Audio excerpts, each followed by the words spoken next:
What's going on, guys? Welcome to the show. Welcome back to another episode of Action Movie Anatomy on the Popcorn Talk Network. We're chatting about a very unsung film today. V for Vendetta. Maybe is it the best Alan Moore adaptation in a film? I think it quite possibly is. We're going to break the whole thing down for you guys. We'll see you in just 1 second. Welcome to Popcorn Talk, featuring movie discussion, news, and interviews.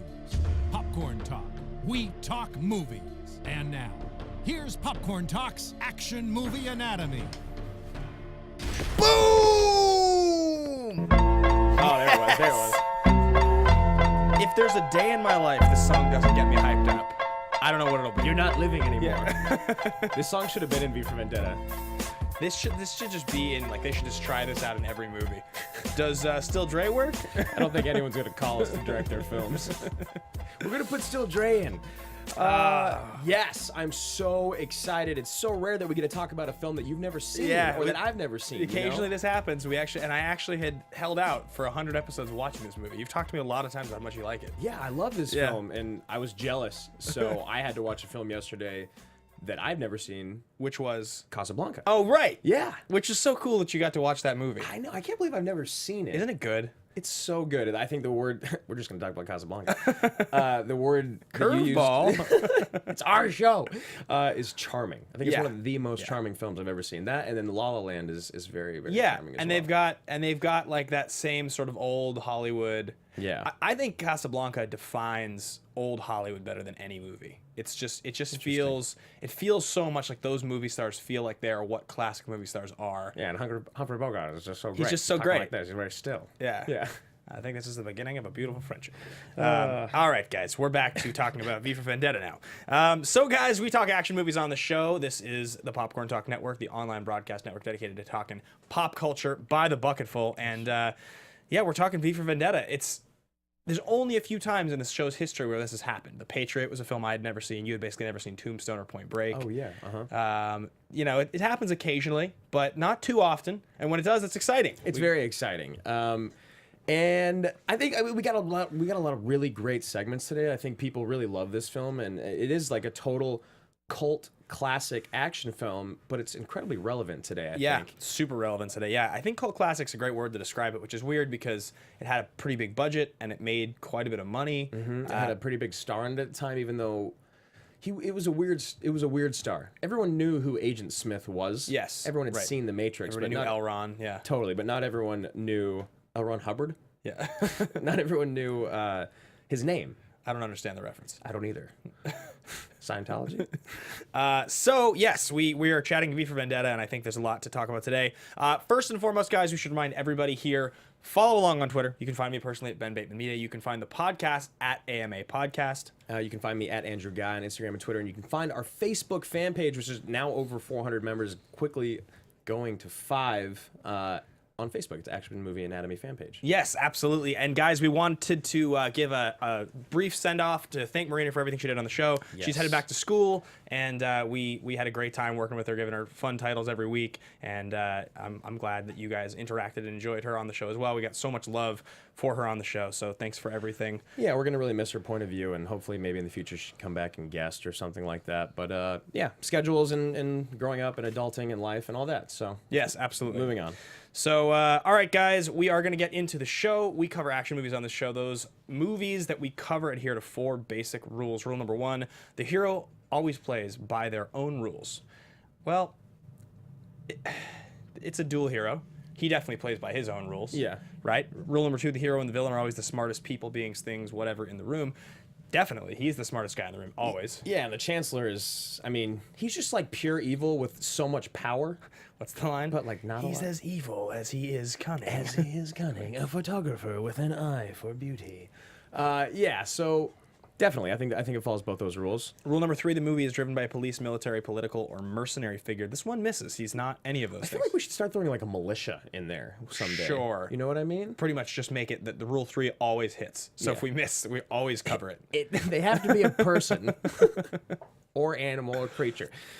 And rule number 4, there is at least one explosion. The movie pretty much opens on a huge explosion and closes on a huge explosion.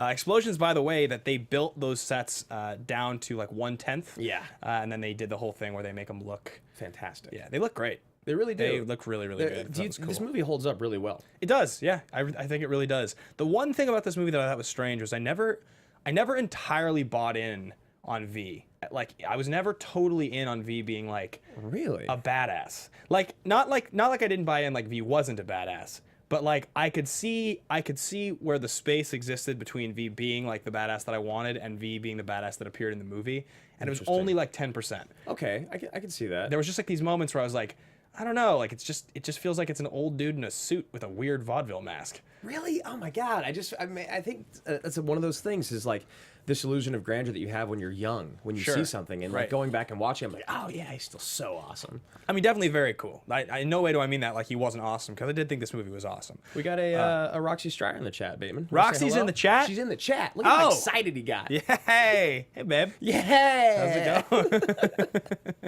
All right, let's tease our segments. Let's get in the trailer. Let's go. All right, so sorry, just brain fart. Now I'm being watched by Roxy Strider. Nervous. I don't know what to do with my hands. Put them down. We got a big show coming up for you guys today. Among the things we're going to be covering, we've got some AMA questions submitted by the fans via Facebook and Twitter. We have overrated, underrated, or properly rated for Hugo Weaving.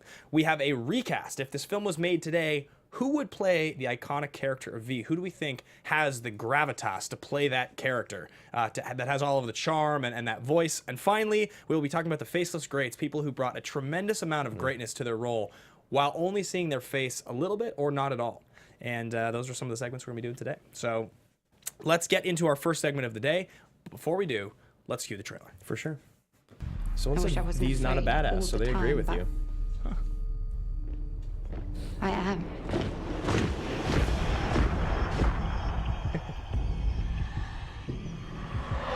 The crown should jewel not be afraid of their governments.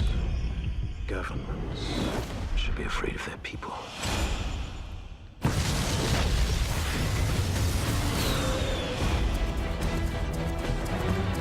Those caught in violation of curfew will be prosecuted without leniency or exception. And he has a sweet villain voice, the Chancellor. Yes, he does. John Hurt, one of the great villain voices ever.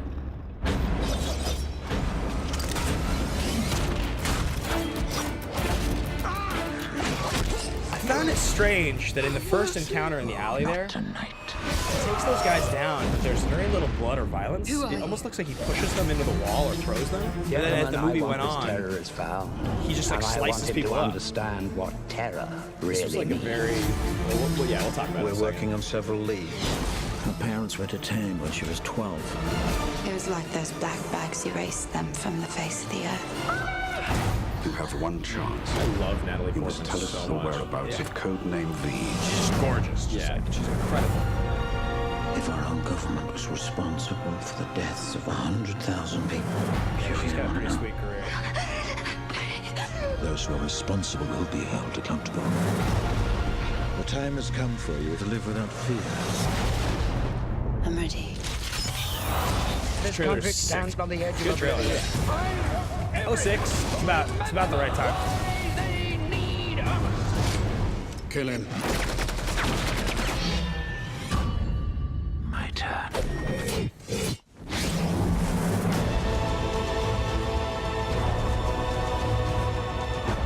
I suddenly had this feeling that everything was connected. We're all part of it. Did you read anything about the dominoes? The what? About the dominoes? No. Is vengeance.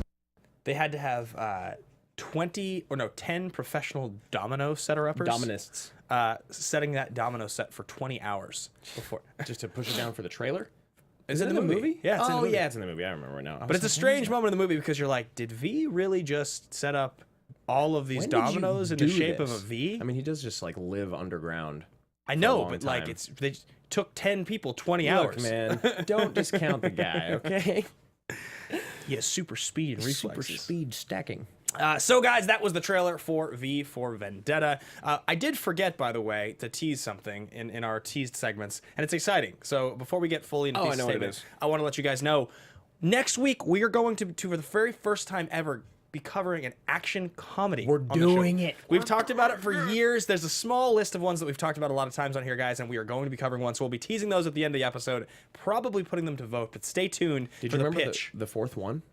No, but maybe I think we'll the come up three with is good. Three's good. Those If are we pretty come up with those that are all fourth real one, we will. strong. But yeah, those three that we have in mind. If you guys are diehards of the show, you'll definitely know It's exciting the times. three in question. So, all right, guys, let's get into thesis statement. This is that thing, that thought, that bold opinion you have about the film that you really would defend till the end, and you kind of want it when you get into a conversation about this movie. Let's say you're at a party, you say, you know, the thing about V for Vendetta is this, and I think it's. Yeah, I think it's definitely the strongest thought of it. It should be rooted in hyperbole, bold, Absolutely. big. It should be the one thing that you walk away from this movie and you're just like, yes, this is the thing that I believe the strongest about this film. Yes. So, my action movie anatomy thesis statement for V for Vendetta is, this film's legacy suffers the most from the time in the Wachowskis' career that it was released. So, what I mean by that is this. This film came out, and it's not even directed by the Wachowskis, by the way. It's only produced by the Wachowskis and written by them. Yes. It's actually directed by James McTeigue, and it was his directorial debut. But it came out as the film that was released immediately after the third Matrix film. And I'll tell you, that third Matrix film was a bomb for most people. It made the least money of the three. I didn't even see it in theaters. In fact, I don't know that I've ever seen the third Matrix film, now that I think of it. I never wanted to. The first Matrix was just an amazing movie. The second Matrix was a good movie. Yeah. Not great. And the third Matrix was just forgettable to most people. So this came out so close after, and it was billed as the next film by these, at the time, brothers, now sisters, that I think that there was a general resistance to wanting to give this film the sort of like cultural credit that it eventually got, and it really deserved, because it's a much better movie than people remember it to be. Yeah, that's interesting. All right, so my action movie anatomy thesis is that it's almost contradictory to yours, but in a very different way. So you're saying it suffered from the time it came out in the Wachowskis' career, but I think that this movie couldn't be more relevant than it is now. You know what I mean? So it's not really contradictory, but it's like the same thing in a different way. Sure, right. I think that this movie is literally at its peak of social relevance, and I think it's almost scary to watch this film, and I think a lot of people agree with that because of what is going on in our government. And this isn't a political show, and I'm not going to get into that. No. But I think by just telling you what my thesis is and what this movie's subject matter is, you can understand what I'm saying. I don't know if this movie will ever get more important than it is at the moment that it is now. Yeah, totally. I completely agree with you, and I think, it's amazing looking back at it to 2005 when this film came out. The feeling of crisis in our country with the state of our government at the time felt like we were up against it at the time. Yeah. However, it doesn't even begin to compare, I think, to the feeling that most of our country has now, which is it's crazy that it could actually be. People talk about that time now like as though it's sort of like this light-hearted thing. We were all just like laughing about George Bush making an ass of himself on TV. Yeah. It's a very different situation now. It's legitimately frightening now. It's horrifying now, and like you wonder if like extreme measures like this, like I know that's going on in the minds of a lot of radical people out there, and it's terrifying. And I think that you're right. This film has never been more relevant than it is now. I think that's a really interesting point. So those are the thesis statements we have for this film, guys. We are going to get on. Oh, you know what? Actually, there was a question here asked by two listeners of the show, Richard Eric Jarvie on Facebook and Felix Alvarez. This cut off here. I'm assuming it's via Twitter. yeah, it's on Twitter. And the question was, how would this film fare were it released today? If this film came out today in 2017 as a summer release, really, honestly, you could do the exact same cast. You could still put Natalie Portman in the same role. You could still have Hugo Weaving in the same role. It could be the same movie, actually. Really. Yeah. No, it could totally be the same Except rule. for R.I.P. John Hurt, but Yeah, absolutely. But Roxy liked my thesis more than yours. Thanks, Rox. It's funny because her thesis, I was going to shout you out, was that it was basically the same as mine. And I know that if she was on the show, she would have went before me. She would have stolen it like she always does. So I'm glad you're not here, but I'm glad you're in the chat. Now I lost my train of thought. Let's just move on. messing us up today, Rox. Just throwing us off. We get so nervous. I'm going to start sweating soon. So let's get into our next part of the show, guys. This is fist pump moment. It's that moment where something happens in the movie. You look around, you're like, are you seeing this right now? Or you just get that feeling. It's just like, oh, this is so good. I can't believe I get to watch the rest of this movie right now. And for me, my fist pump moment for this film was not like an exciting action moment. Okay. It was actually the sequence when she's in the cell. It's so good. And she finds the toilet paper, and it's the flashback. And the sequence probably lasts about 4 to 6 minutes or something like that. But it feels like a miniature film inside the film. I think it's the most effective part of the whole movie, and there's a lot of reasons. It parallels a lot of real life horrible history in our country and other countries' history. Obviously, memories of the Holocaust, things like that. The idea of being taken, and if you don't stand up for someone, who will stand up for you when you're taken? All those things you hear. Yep. And there was so much of that in that scene. There was so much sadness. There was also the fact that she falls in love with a woman, and that they show that relationship, and the sort of crisis of identity that this film. The crisis of identity that this film is so much about, with like the characters like Stephen Fry, his character, He's great in this. Yeah, he is. And then what we discovered years later with the Wachowskis, they are now the Wachowski sisters. Like, you can understand so much of what this movie and the narrative meant to them when they were making it. Interesting. And all of that just was really like hitting home for me while I was watching this. And I thought that scene, it really, really made me feel something. So I thought that scene was amazing. That's awesome. Yeah, I really get that. And it's so funny what your fist pump is, because you're 29 years old watching it for the first time. Yeah. And my fist pump is just, it's so when V fucks a bunch of dudes up. Exactly. It's when it's the beginning. It's so awesome. It's like the beginning. You see the mask and then all the stuff that goes down. But really, what it is, it's when the building blows up. Yeah. In the beginning with the music, she's like, "Are you a crazy person?" Yeah. And it's just like the music and the vibrato, and it's like the crescendo of everything happening all at once. And the mask. Even when you see the mask for the first time, it's just all awesome. I agree with you on that part. That almost was my fist pump, because it does catch you a bit by surprise. Like, I didn't see it coming because I didn't know what this movie's about. And yeah, the building starts exploding, and because before that, again, it's like I said, he's sort of this like, he's a cool character, but it's a little much at first. All of the V's and that whole initial conversation, there's so much you can't even really understand what the hell he's saying. He's talking so fast, like you're kind of like, what is this movie? Vibrato. Am I in this movie? I don't even, like, what's he saying? Do I need to rewind this right now? Yeah. And then the building blows up, and you're like, okay, got it. He's like this kind of crazy. It's a different character in this movie than he is in the book. Significantly different. Okay. The book really Have you is. read the book? I think I read it, or like I read half of it or something as a kid. I was mostly reading this morning about the difference, though, in the approach to the film. And we'll get into this in just a minute, but This is cool. I got a couple of cool things in here. Fist Pump, Richard, Eric Jarvis saying that he loves the Count of Monte Cristo references, which you and I love that film so much. Yeah. We got a couple people agreeing with mine. This is interesting. Someone's thesis, or I'm just going to say it's his thesis, is V male or female? It makes no difference.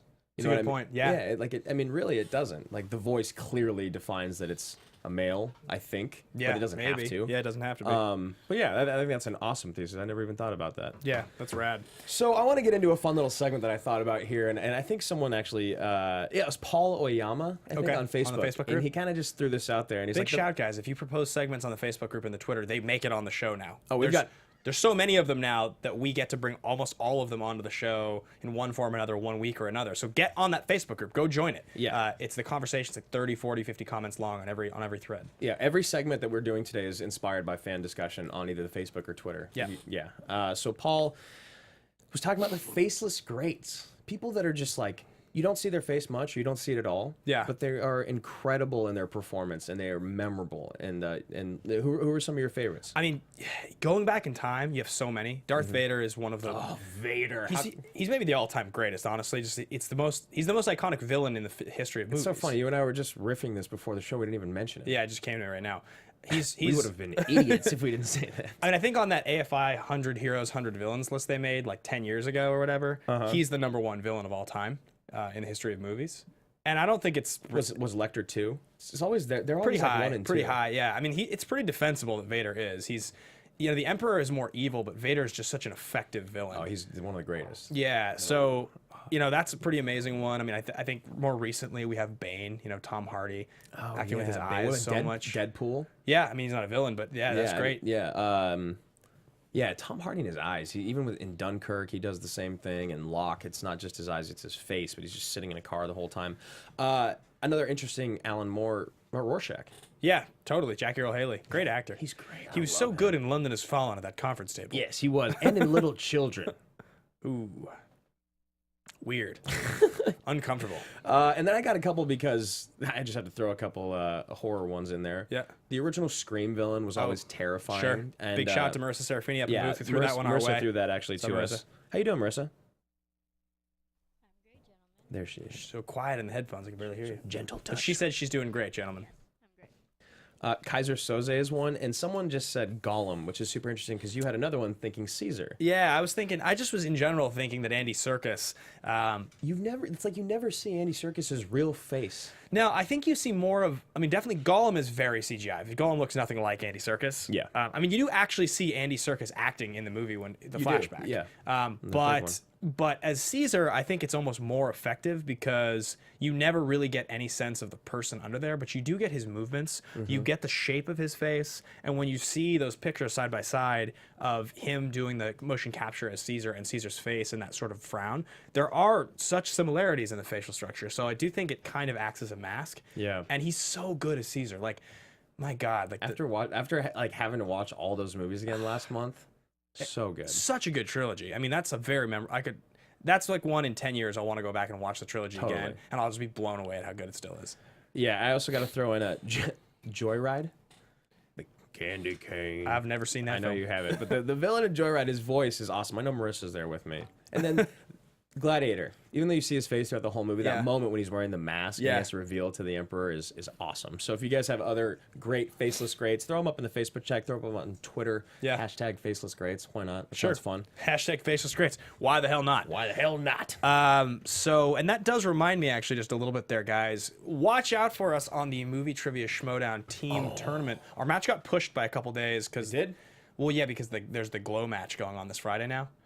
They've got all the chicks from Glow actually playing against each other. Oh, damn I think it. with All right. Stacy and Brienne or maybe or other team captains or something that they just announced it. That's super awesome. Yeah, it's awesome. So the tournament got pushed by a couple days. I think it all starts next week. So our first match airs somewhere early in the week, and yeah, guys, you gotta just Gotta watch it. watch it and hope we get a second match because Yes, seriously, there's some really good competitors in there. So let's move into the stars of this film. yeah. Interesting. Hugo Weaving is one of those. The movies before this, he did Return of the King in 2003. There you go. And then he did Peaches in 2004 and Little Fish in 2005. And I'm not familiar with the later two. Yeah, me neither. Let's be honest. Hugo Weaving was somebody whose career was built entirely on these very these seminal, iconic sci-fi characters. Beginning with Agent Smith in The Matrix. Yeah. In 1999. Yep. And obviously continuing to play Agent Smith, and then playing Elrond in the three Lord of the Rings films. For those of you, like, some people don't remember that's who he is, but he plays Liv Tyler's dad. He's like the head elf in those movies, and then he showed back up in the Hobbit movies too, didn't he? I think he did. Yeah, he did. Yeah. Absolutely. And then, of course, in this film, And Transformers is the voice of Megatron. oh yeah, Yeah. right. And then recently, actually, and this was kind of came as a surprise, he was in Hacksaw Ridge. Exactly. And we're gonna get into this discussion that I want to talk about. He's awesome in Hacksaw Ridge. fantastic. He's so good in that movie. His performance is heartbreaking. Yeah. So Hugo Weaving definitely, like, this was a big moment in his career. I do think that, again, it's just so strange, like, casting Hugo Weaving specifically, where he isn't like a leading man, leading villain type of character. He's like this very, like, sort of Shakespearean character actor that was known for these specific roles, and you put him in a mask. Yeah. So much about this movie, it was just very hard, I think, for the general audience to understand what they were getting into. Yeah, and it's like that level of vibrato, and I think kind of like that the fact that he's just he's like a terrorist. He is a civil terrorist, a domestic terrorist. Well, that's what the major difference in the comic book versus the film was. Interesting. It's written basically with him as an anarchist.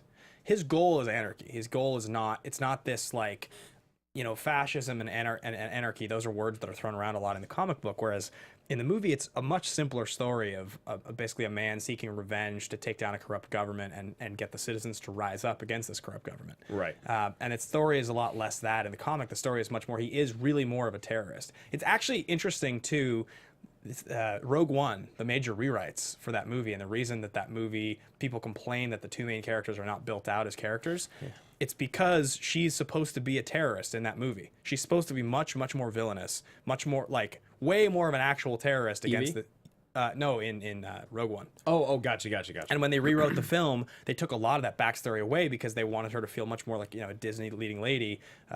And the movie suffers for it. And I think in some ways, I don't know if this movie would be better or worse without it, but there was a lot of complaints coming on Alan Moore's side that they had changed the character so much to make it, you know, a more palatable lead effectively. Right. Yeah, I mean, well, when you think about when it came out, you can't just have a terrorist blowing shit up. Yeah, it wasn't a good time for 4 that. years after 9/11. So, moving on to Natalie Portman, her career is really interesting as well. So she did Domino 1 in 2005. Don't know that movie. I don't either. Star Wars 3: Revenge of the Sith in 2005 as well, and then Free Zone in 2005. And so this is a really interesting point in her career because she could have... Natalie Portman's been around forever. Yeah. And she's one of the greatest action supporting characters ever. Yep. In Leon, in, you know, the Star Wars movies. There was another film that I was just trying to think of the other day that she was in as a supporting in a great action film. Heat. I mean, she's the daughter. Yeah, she's yeah. the daughter She's also in in Heat. Yeah. So, wait, what was that, Marissa? She's in Thor. Thor. She's in right. Thor. That was the one I was trying to think. God, I just really don't like those movies. Yeah. So I don't really think that we need to have an over/under properly discussion on Natalie Portman. She's won an Oscar. She's fantastic. She is Yeah. excellent in everything she's in. Hugo, what's up? No, I was. Yeah, Oh, you were Hugo gonna say Weaving. that? Oh, I was like, proper. yeah, Hugo Weaving though, over under proper is a super interesting discussion because this is a guy that's never been nominated for an Oscar, and he's played some of the greatest, most iconic characters ever in the last 20 years of film. So let's pose the question, guys: is Hugo Weaving overrated, underrated, or properly rated in the context of his full career? I mean, the characters we're talking about, the level of iconography in sci-fi fantasy, they're huge characters. I mean, like Agent Smith, one of the all-time villains. I think when we used to rank all of our heroes and villains, I'm pretty sure he was top 5 for both of us. Definitely. Very memorable villain. And that movie's so good. Still, The Matrix is so good. Elrond. I mean, those movies are some of our favorites ever. Another great character. He plays the Red Skull, and he's great as the Red Skull. I watched Winter Soldier again, finally. Great, right? I'd only seen it once. It actually is very, very good. Yeah. I don't know if it's better than Civil War or not. I kind of like it a little more because Civil War gets a little like muddled with so many characters. But I think that the Captain America trilogy is a really great trilogy. Yeah, so get to your point. Yeah. So talking about, though, just like his whole career, you know, and we mentioned Hacksaw Ridge, where he's so good recently. And he did not get nominated. No, he didn't. No.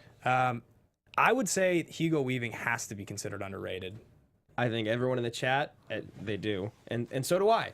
I think the only way that Hugo Weaving could be properly rated is if he got an Oscar nod for Hacksaw. That's the only way. And the reason that I say that is because you just mentioned all these roles that he's played. He's had an excellent career, one of the greatest careers of a character actor that there is. And then you throw something in like, oh yeah, he's Red Skull and Captain America. Yeah, I right. totally forgot that. And you know, he's what was the one that I just did for you? The voice of Megatron, Transformers. You know, so I think that the only way that he's properly rated is if he gets that nod for Hacksaw, because that performance is so great. Yeah, and it's also one of the only times that he's been put in a movie where he's a grounded character in reality. He doesn't get to play those characters very often, and Hacksaw is just a real character. It's a war veteran who's just got PTSD, and he's just broken. Yeah, and I actually don't think that the other characters that he plays deserves Oscar nominations, are the ones that I've seen. I don't think that Megatron gets a voice nod. I don't think I don't think that Agent Smith even gets one. Sure, yeah. Even though he's fantastic. And then V, I think, is too fantastical to get one. So I think that Hacksaw was really the time that he deserved it, and he didn't get it. So I firmly believe he's underrated. I could have seen Agent Smith getting a supporting nod, maybe, but it was too early. People didn't really. I don't think people recognized how much of a classic that movie was going to become. I think people thought it was a cool action movie. So yeah, I would say we all are pretty much in agreement that Hugo Weaving's underrated. Yeah, the chat completely agrees. And there's also a lot of you guys in there talking a lot today, so super happy to see you in there. So let's get into production development, a little bit of how this movie was made, where it came from. So I talked a little bit about the source material and, this movie. There was a script for this film written originally in 1993, and it appeared on a Los Angeles Times list of the top unproduced scripts in Hollywood at the time. Because this is a comic book from the late 80s. Yeah. So talking about the writers, the Wachowski brothers then, who are now the Wachowski sisters, wrote this film, and it's adapted from an old Alan Moore, David Lloyd comic book from the late 80s, published by Vertigo. So for those of you who are wondering, Vertigo is owned by DC Comics. Vertigo is that's the press that did Sandman, Preacher, a lot of these kind of a little bit like there's a comic called Fables that's very famous. These are all comics that are sort of like these alternative stories. They're not like your traditional superhero stories. They're a little bit more like Hellblazer, stuff that's kind of supernatural, maybe a little bit occult. And Alan Moore wrote this for Vertigo Comics. Alan Moore also wrote Watchmen, for people keeping track. And that's like the one that when a lot of people say that this is the greatest, they say that is instead. He's basically, I mean, it's a little different by today's standards because the guys that were his peers continued doing so much work, and Alan Moore doesn't really do as much work anymore that's relevant, but he's done so many important pieces of the genre. He's usually considered like the OG, the greatest comic book writer of all time. Right. But he's this crazy British dude. So he wrote From Hell, which was turned into a film, League of Extraordinary Gentlemen, which was turned into a film, Watchmen, this. But this was the third one. Lucifer? What? Is that something? TV show. I don't know if he created Lucifer, but maybe somebody says it. I could be wrong. What I was going to say was because From Hell and League of Extraordinary Gentlemen, 02 and 04 maybe. All right, let's come on. Both had been such disappointments to him. They had changed the material so much. He was very resistant to this film being made, and as such, he asked for his credit to be taken off the film completely. He received no money for this. Right. Yeah, and it says that he's uncredited, and specifically in our notes. And I knew that you were going to get to the bottom of that. I think that's so interesting. He gave all of the money that he was going to receive to the artist, to David Lloyd. Well, good for David Lloyd. Yeah. Worked out really well for him. Yeah, there was I read this whole long thing about it. Apparently, Joel Silver had spoken with Alan Moore in like the late 80s about buying the rights to Watchmen and V for Vendetta to make them in films. And at the time, Alan Moore was excited about it. 20 years later, there was a whole thing published in the New York Times, like 5 days before the movie came out, where Moore was quoted as being excited about this film coming out. And he was like, retract it, take the statement down, that's bullshit, I don't want anything to do with this. And Silver was like, 20 years later, I guess he's changed his opinion. So yeah, there was just a lot of controversy coming from the writers of this film. Yeah, and I want to talk about James McTeigue, the director of this film, which it's interesting because I always confuse James McTeigue with like other famous Jameses and other McTeigues out there. Yeah. So James McTeigue is an Australian film director, and he basically got his start in Hollywood from being an assistant director with the Wachowskis. He worked on Dark City, and then he did the Matrix trilogy and the Star Wars. I think he just did Episode 2. And then he did this film. And he's done many other collaborations with them. He did Invasion, although he was uncredited, Ninja Assassin, and then now he's doing Sense8 with them, the Netflix show. And he's been attached to a bunch of projects that haven't taken off. I read like he's had his name attached to 3 or 4 different things. Yeah, they. I think I have him here at the end. The main one we want to talk about is Bloodsport. He's attached to that, and it's not being made yet. Sweet. But yeah, so he broke onto Hollywood as the second assistant director for No Escape, and then he did Street Fighter. And in '96, he worked on a small Australian TV show, and he was doing okay for himself. And he worked on a movie called Paradise Road, and then he got Dark City. But at the time, Dark City wasn't like wasn't what it is now. Another cult classic. Yeah. So. Again, just working, and then The Matrix happens in '99 with the Wachowskis, and then that's when his career takes off. He does Attack of the Clones the next year, and then he does this in 2006. But take off is a pretty loose term. For sure, because I mean he got the option to direct an exciting film from maybe the 2 hottest writer-directors in Hollywood, close to at the time, even though they'd fallen off a little bit. And then, like, what happened after that is exactly your point. Yeah, I think it's actually one of the most fascinating parts about this, because I have to say, I think this movie's quite good, and I think it's directed quite well. And it was his debut film. Yeah. It's sort of bizarre that he didn't get involved with something else more successful on the film front, with the people involved. I guess his name was so closely tied to the Wachowskis at that point, and their next film was Speed Racer, which really was the beginning of the end of their credibility. Yeah. Well, it's interesting because Sense8 people love now. Yeah, but it's a Netflix show. I mean, Yeah, exactly. like him directing episodes of Sense8, that's a huge accomplishment. And in today's market, premiere shows, that's a big thing. But it's different than, movies that make $200 and $300 million in the summer. For sure. And I think it's kind of crazy that his next 10 years didn't turn into a bigger run of relevant movies. Like even Ninja Assassin, it's like, that was the shot you took? Yeah. Like, surprising. It just feels like he would have done something else that charted for us. Yeah, for sure. Because it's a good movie. You look at the rest of his career and you're just like, what happened? Totally. Maybe he's tough to work with, or maybe everyone just said that because it was good, again, it was the Wachowskis. Yeah, 'Cause or so many people think the Wachowskis directed this film. movie. I was thinking about that. That's like that Tim Burton question. Yeah, If that's a tough if somebody was to say to me like 2 weeks ago, who directed V for Vendetta? No question. It's the oh, yeah, Wachowskis. Yeah, Better done. not said James McTeigue. No. Okay, so moving on, Joel Silver. We've talked about him a lot on this show. Top Gun, Die Hard, Lethal Weapon franchise, one of the greatest alongside Bruckheimer in action movies. Yeah, he's just long time, huge success story. The other producer on this film, Grant Hill, he played for the Phoenix Suns at one point in his career. Just That's kidding. the only thing we're going to talk about. No, he was an Australian guy. His biggest credit ever is that he was a producer on Titanic. This film, he did the second and third Matrix films, and then he has a few other notable credits in The Crow, Thin Red Line, The Tree of Life, Ghost in the Darkness. Just like a very interesting producer. He doesn't have an overwhelming number of credits. He's been working since like the early 90s.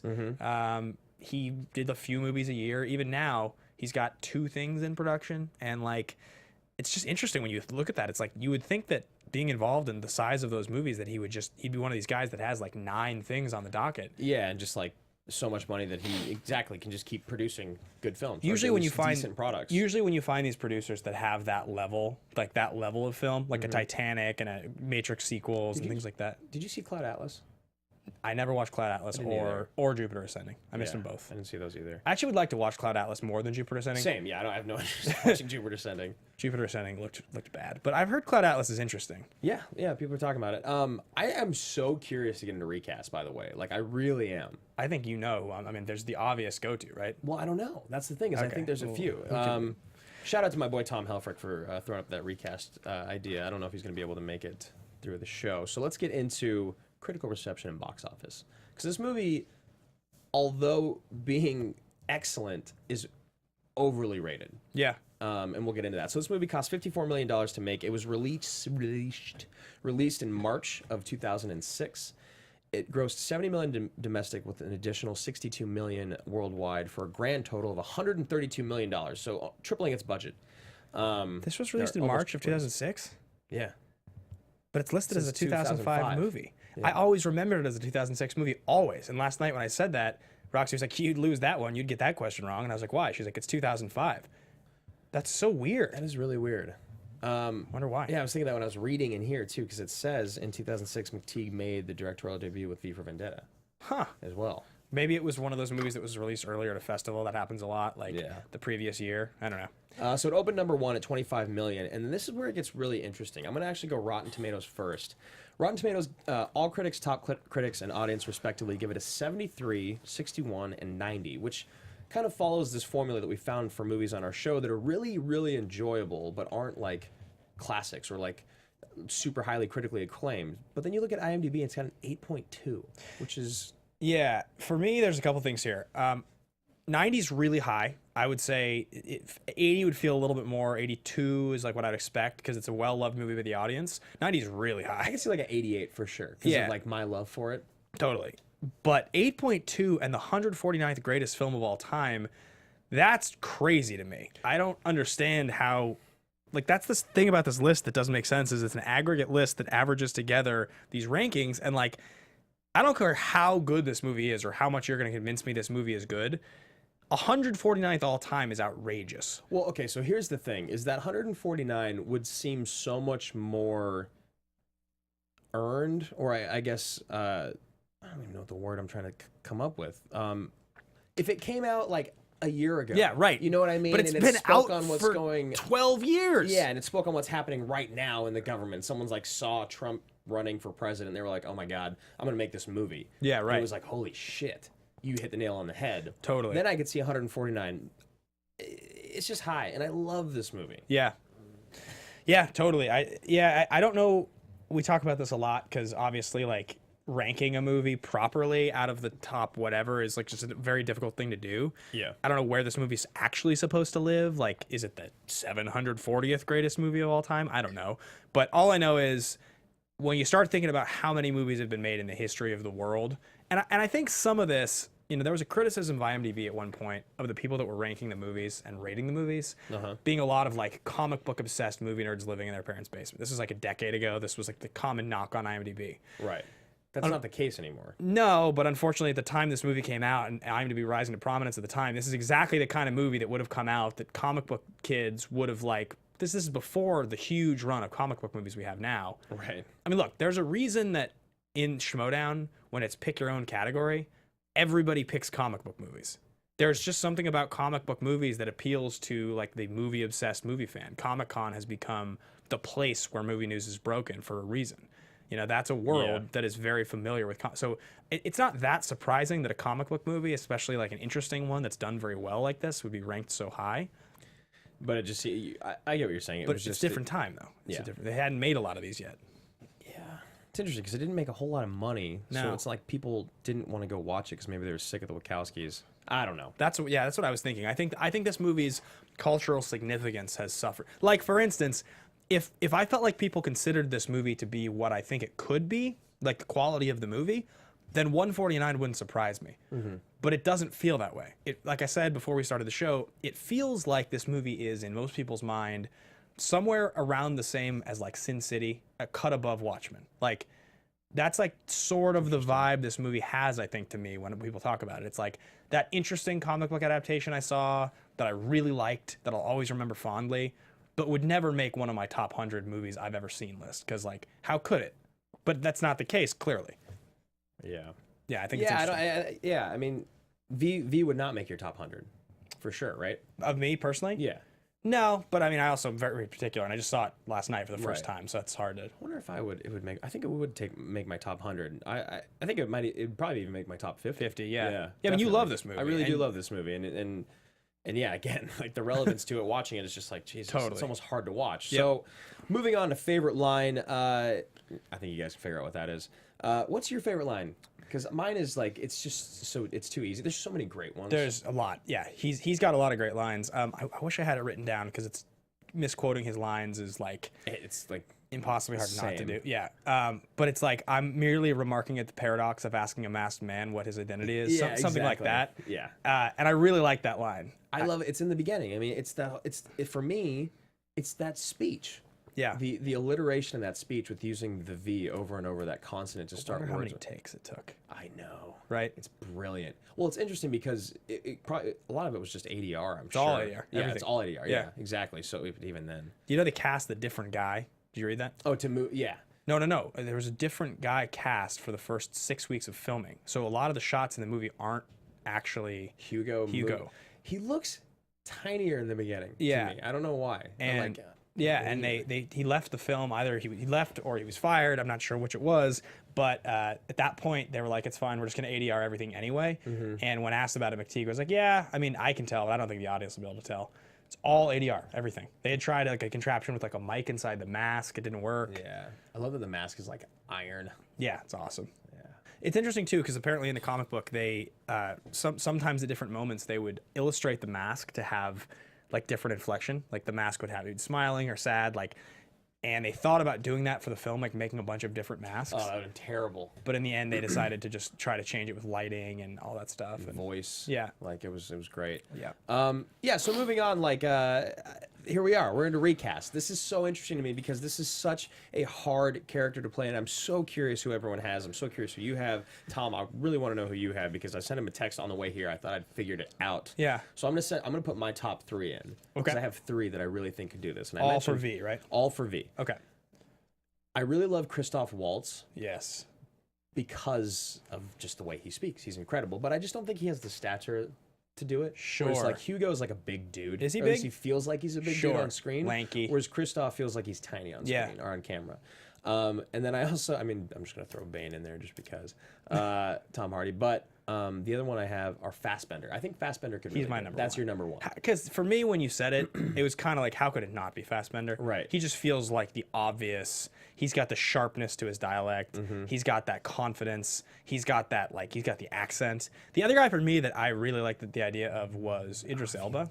I love the idea of Idris because he's got the size, and I was thinking how cool it would be to hear Idris really go for that very pronounced dialect. And he can do it with the Shakespeare as well. He's a very talented actor. Yeah. So I had one on the way here, and I was sure it was his because I think it was genius. It's Cumberbatch. Oh yeah, of course. Of course. Like, Yeah. he's got it all. And he played Khan. Yeah. And we all know he can do Shakespeare. He's got the voice. He did it with, why can't I? Smaug.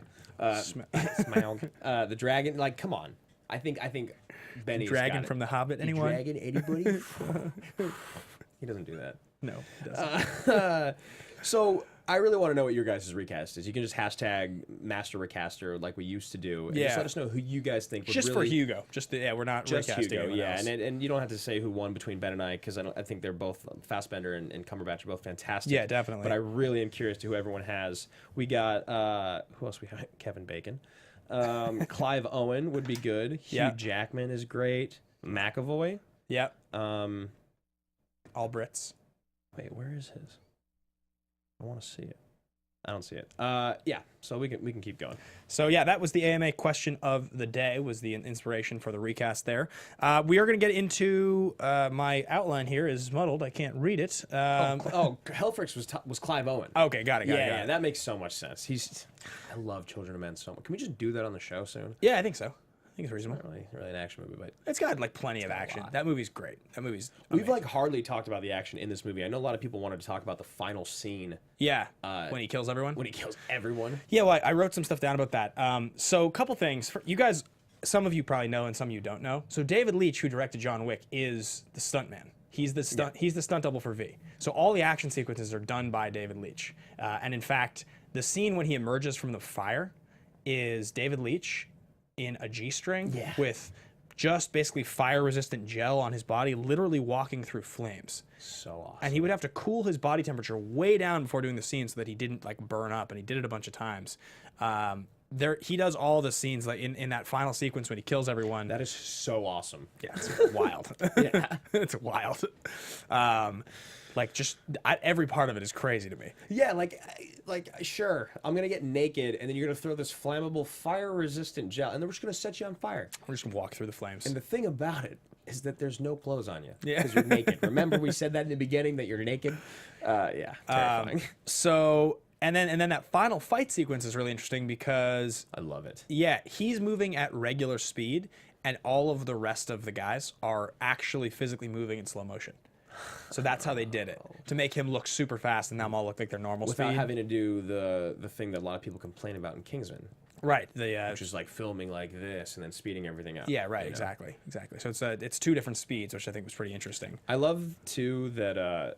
I love his armor. I love that he was just like... I love that his mask is made out of metal, and I love that he just wore like this... It reminds me of Batman. It always reminds me of Batman when Keaton gets shot. But I just like that because he knows he's going to die.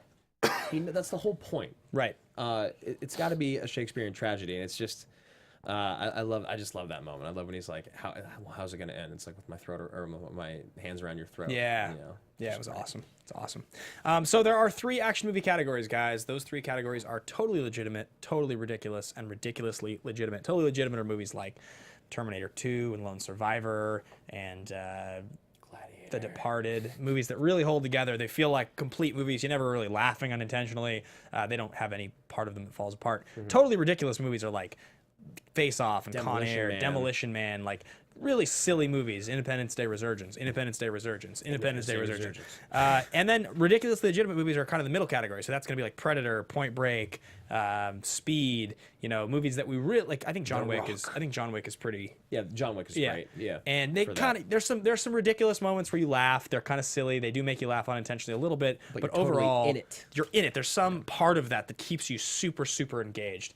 And this one's tough. This is actually an interesting one. Yeah, I think I would lean towards totally legit, but for some reason it doesn't feel like that. It doesn't feel entirely that way. What do you think? Yeah, and like even though it is a comic book film and it's directed by the Wachowskis, so there's like always gonna be that like crazy style and visuals in there.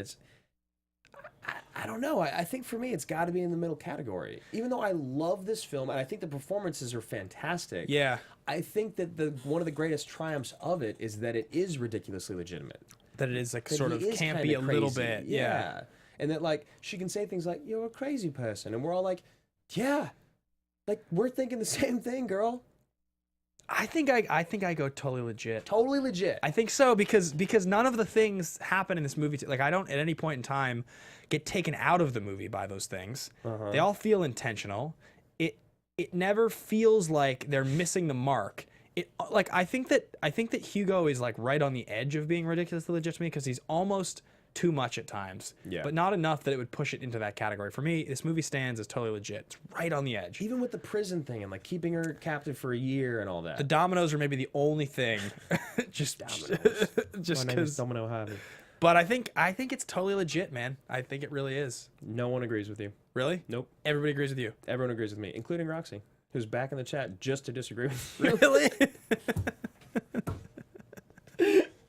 Yeah, there's not one person that says totally legit, but I understand what you're saying. I Yeah. don't entirely disagree with you, and I actually think that I really wanted to say totally legit, but I think a lot of the points that you made about Hugo when you were talking about the beginning of the film and kind of how much of a caricature he is, even though he's such a fantastic actor, I think it's like I enjoy that about it. Like that's what I enjoy is that this movie is not totally legit. Totally fair. Yeah. So that's that category, guys. There's only one thing left to talk about on this episode, and it's going to be the pitch. So as we mentioned, guys, we get to do an action comedy next week, and why are we doing it? There's so many reasons, guys. I think at this horrible moment in our country, at this moment with social media just spewing hate everywhere, I think we need to laugh a little bit. Yeah, let's have some fun. Let's have some fun. This movie was like way too on the nose. It was way too on the nose. Yeah, I did not realize we were going to get into something that serious. Totally forgotten. We got a couple predictions already. Someone has already said The Other Guys. So The Other Guys is one of the options. Yeah, let's see if the chat can just call out the three that we had in mind, because they don't have them yet. We talked The Other Guys. MacGruber, there it is. Groobs is one of the other options. Yes. And there should be one other that you guys call out immediately, because... They're not doing it. No, you guys aren't calling it out? They're not doing it. Oh, crazy. Just do it for them. Tropic Thunder. Of course. We just discussed this movie so much on the show. And I honestly will be so mad if MacGruber doesn't win, but I'll be so happy to cover any of the movies. I'm positive Tropic Thunder is going to win. Positive. I feel pretty strongly about it, especially because Twitter, we're going to throw up on Twitter. And like that's going to... People love Tropic Thunder. I mean, we love Tropic Thunder. We really do. It got Robert Downey Jr. a freaking Oscar nomination. Doing blackface in the 21st century. Amazing. Amazing. We were trying to figure out if there was a fourth movie that we had always had in mind, like we just couldn't remember. Yeah. I felt like there was... I think it's Blue Streak with Luke Wilson and Martin Lawrence. Really? The film Wild Hogs? I thought maybe it was a Hot Fuzz was the other one we talked about. But I said Shaun of the Dead today, and I think that neither of us love those as much as we love these. No, three. Hot Fuzz is like a legitimate action parody. It parodies like Point Break and a lot of these movies. Was it 21st Jump Street? 21 Jump Street? She's Got Mail? She's Got Mail? Where Tom Cruise gets poison ivy on his ass? Was it that? 21 Jump Street? I don't know, but I'm perfectly happy with the three we have. I'm good with that. I think it's a good, solid three. I mean, as we usually do, guys, like with the options we put up last week, all of those movies will eventually get done. All of these will eventually get done. Yeah, definitely. But we are finally putting these three out there because it's going to be a blast. I can't wait. fun. So The Other Guys, MacGruber, Tropic Thunder. The way to vote on that, guys, the way to let us know what you want to hear is you go and you join the Facebook group, Action Movie Anatomy fan page, or you go find us on Twitter at AMA Podcast. We are going to put up the poll with all three movies, both places. We're going to average together the results to make sure we pick the movie you guys would like to see. So that's what we're going to do. Put those up, AMA Podcast, find the Facebook group, and of course you can follow me personally at Ben Bateman Media. You guys can find me personally at excuse me, at Andrew Ghai. And yeah, like Ben said, this Facebook page is growing rapidly. We want to get to 500 people by the end of this week. Please invite your friends, invite your family. This show, you guys, you know you love it. And then for everyone that provided segments today, I can't find there it is. Felix Alvarez, we got Richard Eric Jarvie, Paulo Ayama, we got James Finneran, James Helfrich. Tom Helfrich. Yeah, guys, thank you so much for all your segments. You guys you make our job so easy. Yeah. You really do. It's great. And one more time, Marina, thank you so much for all your work. Yes. We miss you, and guess we'll see you guys next week for an action comedy. Yeah, see you guys next week. Thanks for listening, guys. Bye. From producers Maria Menounos, Kevin Undergaro, Phil Svitek, and the entire Popcorn Talk Network, we would like to thank you for tuning in. For questions or comments, be sure to visit popcorntalk.com. I'm Sir Richard Wentworth, and this has been a presentation of the Popcorn Talk Network. The views expressed herein are those of the hosts only and do not necessarily reflect the views of the Popcorn Talk Network or its owners or principals.